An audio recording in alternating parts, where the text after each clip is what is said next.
Hey everyone, I thought I'd do a quick video on how to use the new filters in Ableton Live 12 because it's not as obvious as it should be. Take a little bit of fiddling about. So I thought I'd share what I found. This is possibly one of my favourite features of Live 12. Really useful, especially for somebody like me with a stupid number of plugins. So I'm just going to walk you through.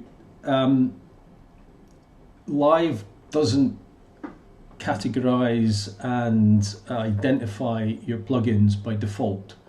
So to get the best out of using the filters, you're going to have to put a little bit of work in. Now, me with 700 odd plugins, something I chip away at, just do 20 at a time or whatever. Anyway, I'll show you the process. So let's shut that for a second. So let's just work with plugins for the time being. We can set up filters for other bits and pieces, but I'll show you how to do it with plugins. So the key thing is this edit button, and this will let you assign properties to, in this case it's plugins, but you can also do it for sounds and drums and other bits and pieces. So it's relatively straightforward. If I just randomly pick something, right, I know that I've not categorized this particular plugin yet, so there's no ticks showing up, so it hasn't been categorized at all yet. Now, as I've been going through this for my own purposes, I've started adding in categories that work for me, that didn't exist. So there's an option to add a tag. We'll come to that in a moment. So with this one here, I seem to remember Q3 is a Waves EQ plugin, but let's just drop it onto a channel to check. And it's just opening up.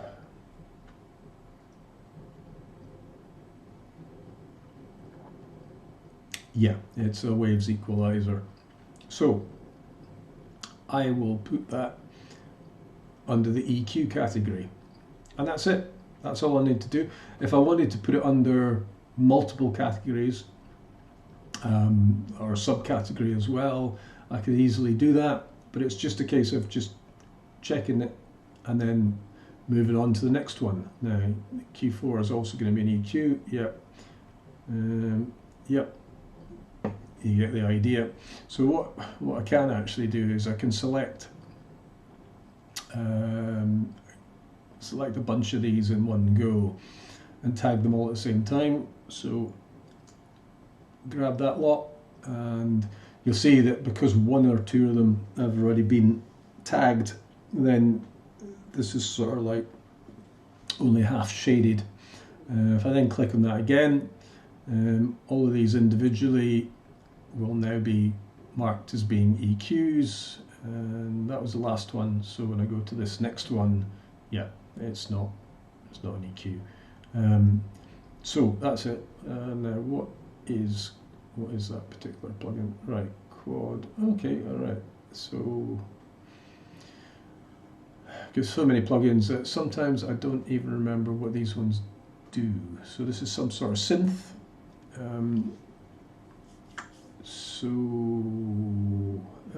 Let's just see.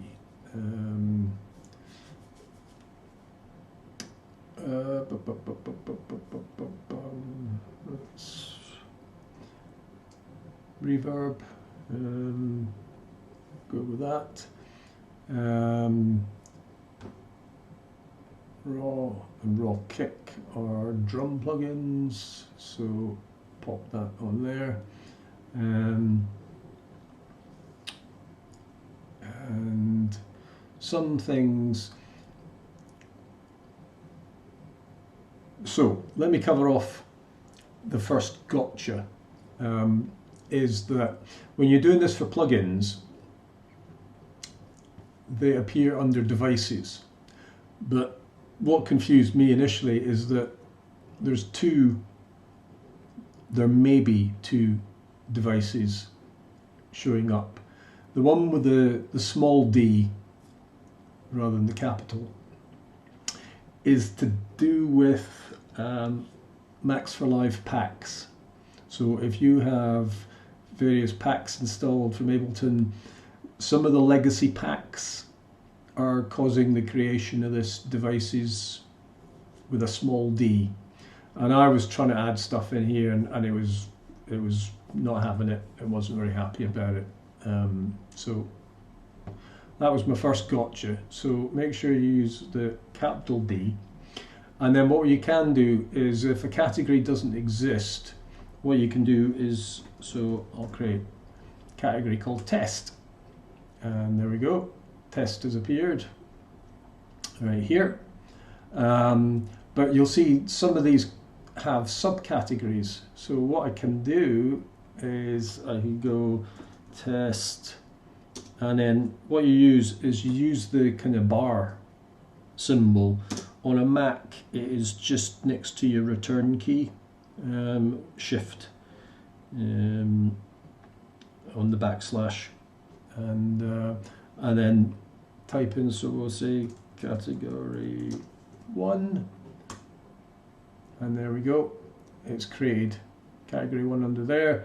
If I want to add another one, test cat 2, yeah, you get the idea. And if I decide that I don't like that, I can right click on it, I can then delete it, or I can rename it. Same with this level, I can delete it.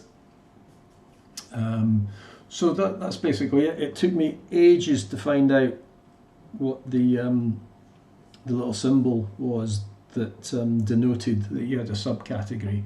Rooting about in the forums for a while. So those will probably, those two hints in terms of using the bar and also using the correct devices area should save you a bit of time. Now, this means that we go out of edit mode, and it means that I've created things like channel strip. So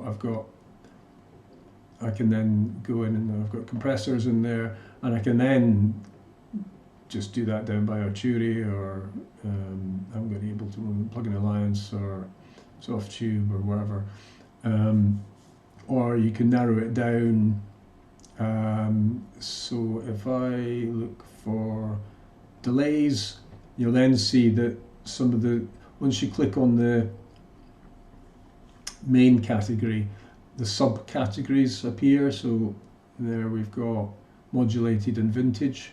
So I can look at the whole delay category there if I want, or I want to go to modulated delay or vintage delay. Yeah, you get the idea. Right, let me know if that's useful. All right, cheers.